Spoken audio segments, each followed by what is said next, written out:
ক্ষণে ক্ষণে মোড় পাল্টানো ইউক্রেন যুদ্ধে গোপন 9M729 নামের এক গোপন ক্ষেপণাস্ত্র ব্যবহার করেছে রাশিয়া।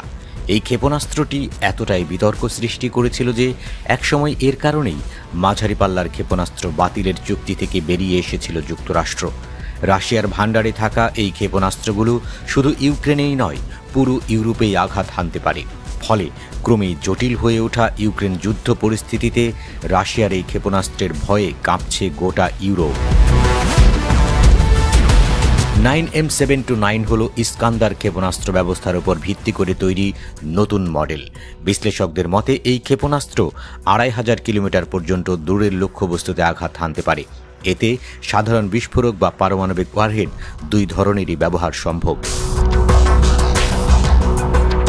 এই অক্টোবরে একটি 9M729 ক্ষেপণাস্ত্র 1200 কিলোমিটারেরও বেশি উড়ে গিয়ে ইউক্রেনের গভীরে আঘাত করে।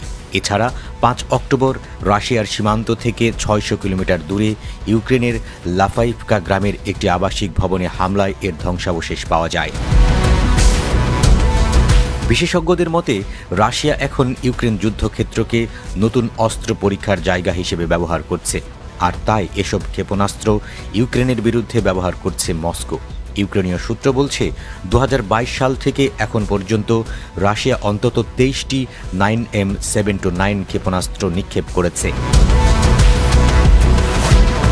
1987 সালে স্বাক্ষরিত ইন্টারমিডিয়েট রেঞ্জ নিউক্লিয়ার ফোর্সেস ট্রিটি চুক্তি অনুযায়ী 500 কিলোমিটার থেকে 5500 কিলোমিটার পাল্লার ক্ষেপণাস্ত্র তৈরি, পরীক্ষা বা মোতায়েন করা নিষিদ্ধ ছিল। কিন্তু যুক্তরাষ্ট্র সন্দেহ করেছিল যে রাশিয়া গোপনে এই নিয়ম ভেঙে 9M729 ক্ষেপণাস্ত্র তৈরি করছে। এ কারণেই 2019 সালে এই চুক্তি থেকে বেরিয়ে যায় যুক্তরাষ্ট্র।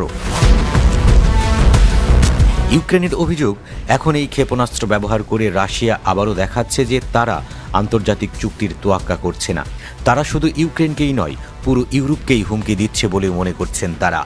ইউক্রেনের পররাষ্ট্রমন্ত্রী আদ্রি সিগেবা বলেন, 9M729 ব্যবহার করা মানে হচ্ছে পুতিন আন্তর্জাতিক প্রতিশ্রুতির প্রতি কোনো সম্মান দেখাচ্ছেন না। এই ক্ষেপণাস্ত্র ব্যবহার করে পশ্চিমাদের শক্তি দেখিয়ে ভয় দেখাতে চাইছেন পুতিন।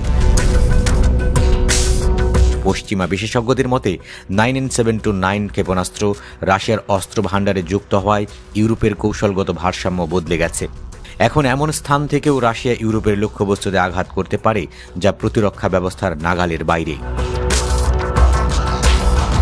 ইউক্রেন জোর দিয়ে বলছে রাশিয়ার এই ধরনের ক্ষেপণাস্ত্র হামলা বন্ধ করার একমাত্র উপায় হল তাদের দীর্ঘপাল্লার অস্ত্র এবং ক্ষেপণাস্ত্র পরীক্ষা ক্ষমতা জোরদার করা। রাশিয়ার এই ক্ষেপণাস্ত্র হামলা রুখতে পশ্চিমা মিত্রদের কাছে সাহায্যের আবেদন জানিয়েছে তারা। বিশ্লেষকরা বলছেন, ইউক্রেন যুদ্ধে পরমাণু ওয়ারহেড বহনে সক্ষম 9M729 ক্ষেপণাস্ত্র ব্যবহার ন্যাটোর জন্য সরাসরি হুমকি। ইউক্রেন যুদ্ধে এই অস্ত্রের ব্যবহার প্রমাণ করে যে রাশিয়া সংঘাতের মাত্রা বাড়িয়ে দিচ্ছে। এই নতুন ক্ষেপণাস্ত্র নেটোভুক্ত দেশগুলোকেও হুমকির মুখে ফেলছে বলেও মনে করছেন তারা।